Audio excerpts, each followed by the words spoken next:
आग में जाए, जो पानी आग के ऊपर में जाता ही केवल कामनाओं को लेकर है।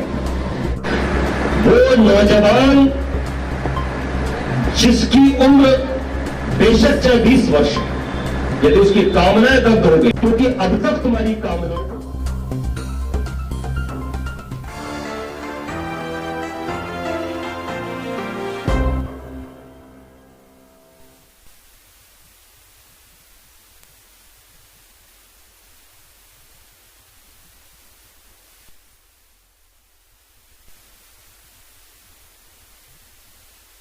चरित्र उज्ज्वल चांद जैसा प्रभु जी, व्यवहार मेरा शीतल नदियों की भांति प्रभु जी, आए रखना जो रास्ता सही हो उस पर चलाए रखना, कृपा बनाए रखना।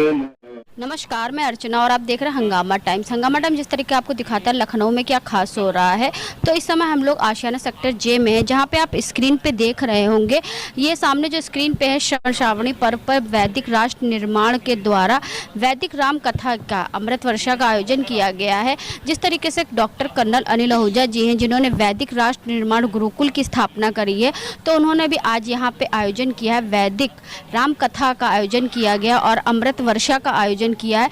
यहाँ पे सभी लोग उपस्थित हैं, तो आचार्य जी भी हैं, तो उनसे ही बात करेंगे कि वैदिक राम कथा के बारे में वो क्या कहेंगे। आइए चलते उनसे बात करते हैं। इस समय हम लोग सेक्टर जे आशियाना में हैं, जहाँ पे आप स्क्रीन पे देख रहे हैं वैदिक राम कथा की अमृत वर्षा का यहाँ पे आयोजन किया गया है। हमारे साथ आचार्य जी हैं, तो उनसे हम बात करेंगे कि वैदिक राम कथा के बारे में वो क्या कहेंगे। सर, आपका स्वागत। नमस्ते जी, आपके चैनल के माध्यम से मुझे सुन रहे सभी दर्शकों को मेरा आचार्य संजीव ग्रुप का बहुत बहुत नमस्ते, जय श्री राम।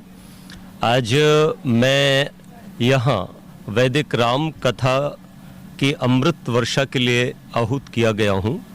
जैसा कि हम सब जानते हैं कि भगवान श्री राम हम सबके आराध्य रहे हैं। उनका देश में ही नहीं पूरे विश्व में बहुत यश है। सब श्री राम के पावन जीवन को अपना आदर्श मानते हैं, चाहे वो किसी भी मत पंथ संप्रदाय के प्रवर्तक रहे हों, अनुयायी रहे हों। श्री राम सबको स्पर्श करते हैं, सबको छूते हैं। एक कवि ने कहा भी है, श्री राम तुम्हारा चरित्र स्वयं एक काव्य है, कोई कवि बन जाए सहज संभव्य है। जब हम बात करते हैं वेद की, तो वेद का अर्थ होता है ईश्वरीय ज्ञान, अर्थात नॉलेज। तो जो हमारा मनुष्यों को प्राप्त ज्ञान है वो वेदों से ही हमें प्राप्त हुआ है। वेद ईश्वर की वाणी है। वेद किसी केवल किताब का नाम नहीं है। वेद दो प्रकार से हमें प्राप्त होता है सृष्टि के आदि में। एक जिसे हम श्रव्य काव्य कहते हैं, जो अग्नि, वायु, आदित्य और अंगिरा ऋषियों के माध्यम से हमें प्राप्त होता है। मंत्र संहिता और उसकी फिर व्याख्या आगे हमारे ऋषि मुनि करते हैं। और दूसरा दृश्य काव्य, ये सारी सृष्टि भी परमात्मा का वेद है, ज्ञान है। यहाँ का कण कण हमको समझा रहा होता है, बता रहा होता है। खिला फूल हमें हंसना सिखाता है, चिड़ियाँ हमें मधुर गान सिखाती हैं, नदियाँ हमें बहना सिखाती हैं, समुद्र हमें गंभीरता सिखाता है।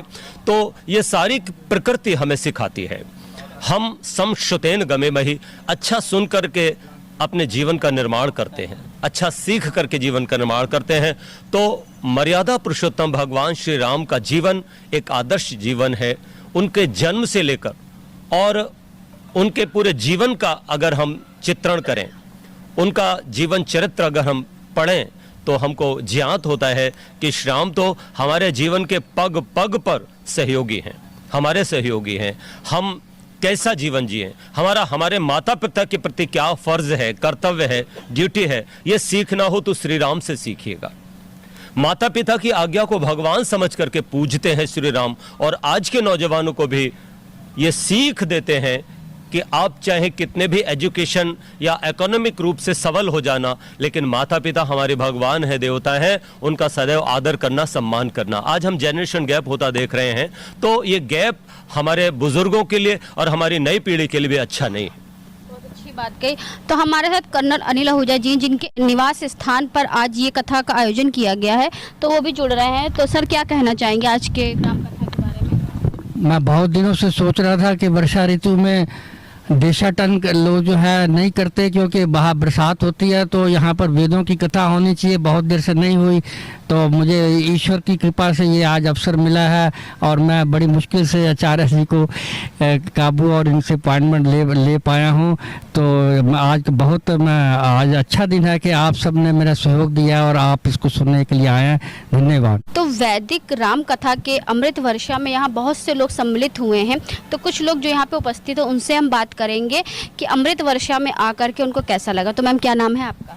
मेरा नाम नमिता है और मुझे यहाँ के बहुत अच्छा लगा, शांति की अनुभूति हो रही है। मुझे ये समझ में आया कि चाहे हम कितनी भी तेज़ रफ्तार ज़िंदगी में आगे बढ़ते जा रहे हैं, पर अगर हमें ज़िंदगी में सुकून और शांति चाहिए तो हमें आर्य समाज से जुड़ना होगा। उन आहुति देने से आज यहाँ पे यज्ञ हुआ, जहाँ पे सिर्फ 50 ग्राम घी से अगर हम आहुति करते हैं तो विश्व के 3 लाख लोगों को फ़ायदा होता है। और आज यहाँ पे इतने किलो घी से यहाँ पे यज्ञ हुआ है, तो इसका लाभ अवश्य पूरे विश्व को होगा, यही मेरी भगवान से प्रार्थना है। और मैं कर्नल शरद शुक्ला हूँ। जैसा कि आप सब लोगों को मालूम है कि श्रावण का महीना बहुत ही पवित्र महीना माना जाता है सनातन धर्म में, लेकिन क्यों माना जाता है इसके बारे में भी थोड़ा सा ज्ञान हम लोगों को होना चाहिए। श्रावणी पर्व ऐसा पर्व होता था जिसमें कि बरसात हो रही होती थी। जैसा कि आप लोगों को मालूम है कि हम लोगों के धर्म में 4 तरीके के आश्रम हैं। एक ब्रह्मचर्य आश्रम, जिसमें बच्चा 25 साल तक अपना ज्ञान अर्जित करता है। दूसरा गृहस्थ आश्रम, जिसमें कि 25 से 50 साल तक गृहस्थ कार्य करते हैं, और 50 से 75 साल तक आप वानप्रस्थ आश्रम में जाते हैं, और 75 साल के आगे संन्यास आश्रम में। तो पुराने ज़माने में 50 साल के बाद एक तरीके से समझ लीजिए कि सब लोग, जो विद्वान लोग या जो गृहस्थ खत्म करके वानप्रस्थ में चले जाते थे। श्रावण मास में जब इतनी बरसात होती थी तो वो वानप्रस्थ से आके शहरों में, नगरों में आते थे, लोगों के यहाँ पे निवास करते थे, अपना ज्ञान बताते थे। तो वही कारण है जो श्रावणी मास में बड़े बड़े विद्वान लोग, सन्यासी लोग लोगों के घरों में आते थे, तो उस कारण श्रावणी मास का पर्व बनता है।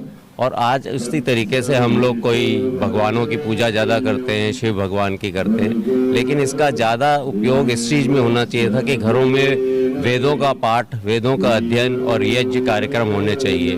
उसी की श्रृंखला में ये कार्य आज किया गया, और इसके बारे में आप लोगों को पता चले और आगे हम लोग ऐसे ही करते रहें तो बहुत ही बेहतर रहेगा, और भारत एक विश्व गुरु बनने की तरफ आगे अग्रसर होगा। धन्यवाद। मैम भी हमारे साथ में। तो मैम, कैसा लग रहा है अमृत वर्षा में सम्मिलित होकर? बहुत अच्छा लग रहा है।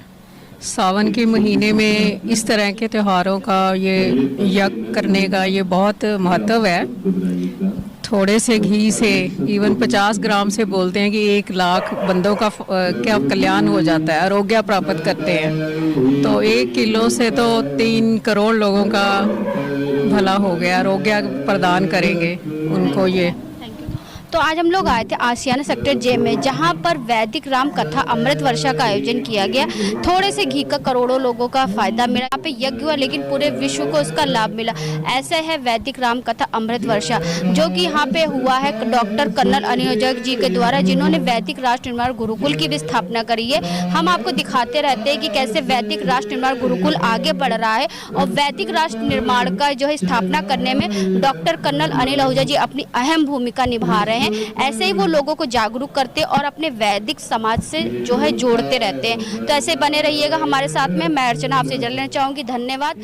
बने रहिएगा हंगामा टाइम न्यूज़ चैनल के साथ। हंगामा टाइम्स की तमाम खबरों को देखने के लिए हंगामा टाइम्स को सब्सक्राइब कर लीजिए और बेल आइकन दबा लीजिए। अगर आपको ये वीडियो अच्छा लगा हो तो लाइक बटन प्रेस कर अपनी प्रतिक्रिया हमारे कमेंट बॉक्स में देना मत भूलिए।